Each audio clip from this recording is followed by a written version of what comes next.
যারা শহীদ হয়েছে জুলাই গণ অভ্যুত্থানে, তার মধ্যে একটি উল্লেখযোগ্য অংশ শিশু এবং নারী। সেই হিসাবে তাদের স্বীকৃতি আন্তর্জাতিকভাবে জাতিসংঘ কর্তৃক স্বীকৃতি দেওয়া হয়েছে। সারা বাংলাদেশের সকল মিডিয়া এবং সমস্ত রাজনৈতিক দল, সামাজিক শক্তি এবং মানবাধিকার সংস্থাগুলো স্বীকৃতি দিয়েছে নারীর ভূমিকা এই গণ অভ্যুত্থানে। নারীরাই সবসময় আমাদের সকল গণতান্ত্রিক সংগ্রামে, স্বাধীনতা সংগ্রামে যুদ্ধে এগিয়েছিল, এই কথা সত্য। ঢাকা বিশ্ববিদ্যালয় আন্দোলন সংগ্রামের সূতিকাগার হিসেবে সকল সময়ে সকল সংগ্রামে সামনের সারিতে নেতৃত্ব দিয়েছে নারীরা, এই কথা সত্য।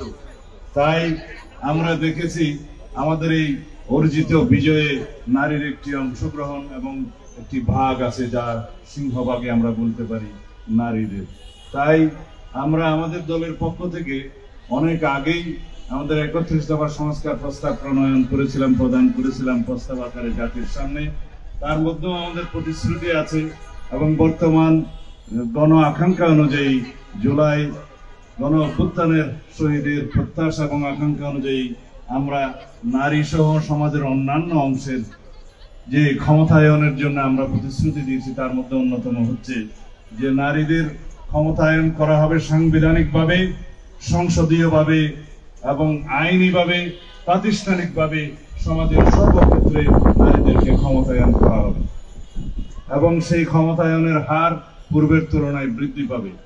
আমাদের এখানে সেলিমা আপা একটা কথা বলে গেছেন এবং তাজমেরি আপাও বলে গেছেন, আরো অনেকে বলে গেছেন যে নারীর ক্ষমতায়নের বিষয়টি যেন আমরা সেই হিসাবে লক্ষ্য রাখি। আমরা সাংবিধানিক সংস্কার কমিশনের মধ্যে আমরা আমাদের যে প্রস্তাব দিয়েছি এবং অন্যান্য দলও দিয়েছে, আশা করি আমরা সংসদে নারীদের সংখ্যা বৃদ্ধির মাধ্যমে তাদের একটি সংসদীয় নারীর ক্ষমতায়নের দিকে আমরা আরো বেশি ভূমিকা রাখবো। আর যেগুলো আইনি এবং প্রাতিষ্ঠানিক দিক আছে এবং বিভিন্ন গণতান্ত্রিক প্রতিষ্ঠান আছে, সেখানে নারীর অংশগ্রহণ অবশ্যই বাড়বে, বই কমবে না। যে দেশের এবং সারা বিশ্বের অর্ধেক জনসংখ্যা নারী, সেই নারীদের সমৃদ্ধি এবং অগ্রগতিকে যত বেশি আমরা এগিয়ে নিয়ে যাব, সারা বিশ্ব এবং দেশ সেই হিসাবে এগিয়ে যাবে এবং এটা আমাদের অবশ্যই কর্তব্য। এখানে কোনো বৈষম্যের কোনো স্বীকৃতি আমরা কখনোই দেব না। বাংলাদেশ জাতীয়তাবাদী দলের প্রতিষ্ঠাতা শহীদ রাষ্ট্রপতি জিয়াউর রহমান তার প্রথম সরকারের ভূমিকার মধ্যেই আপনারা অবশ্যই বুঝতে পারেন যে নারী ও শিশু মন্ত্রণালয়ের প্রতিষ্ঠা এবং পরবর্তীতে দেশনেত্রী বেগম খালেদা জিয়া এদেশের নারী শিক্ষার উন্নয়নের জন্য অবৈতনিক নারী শিক্ষা করে গিয়েছিলেন মাধ্যমিক এবং উচ্চ মাধ্যমিক পর্যায় পর্যন্ত।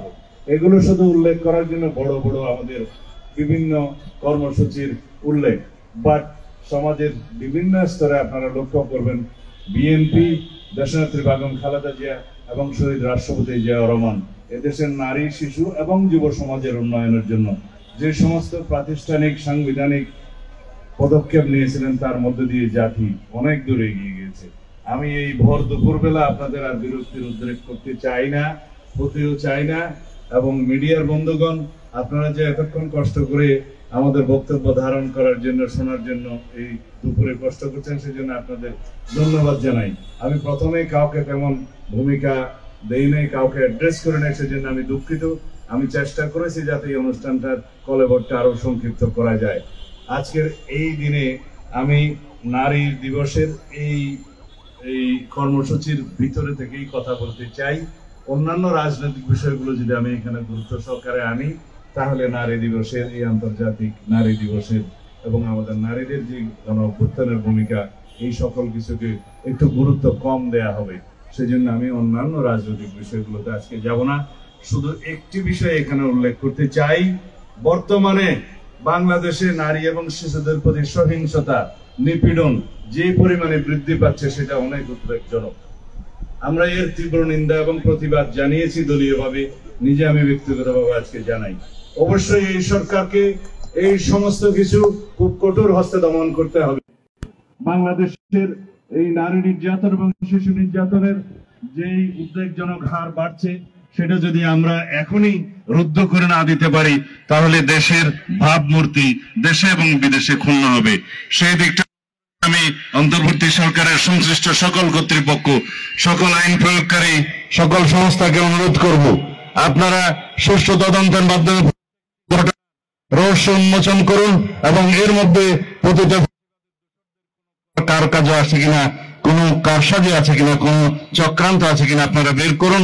বাংলাদেশের পরিস্থিতি যাতে আর কোনোভাবে অস্থিতিশীল না হতে পারে এবং বাংলাদেশের ভাবমূর্তি যাতে দেশ এবং বিদেশে আর ক্ষুণ্ণ না হয় সেই দিকটা আপনারা লক্ষ্য রাখুন। বাংলাদেশের আইন শৃঙ্খলা পরিস্থিতি নিয়ন্ত্রণ করুন। আজকে এখানেই শেষ করছি। বিকেলে হয়তো আরেকটি অনুষ্ঠানে আমি রাজনৈতিক বক্তব্য দেব। বন্ধুগণ, আপনাদের সকলকে ধন্যবাদ আমাদের বক্তব্য শোনার জন্য এই ভর দুপুরে। আসসালামু আলাইকুম।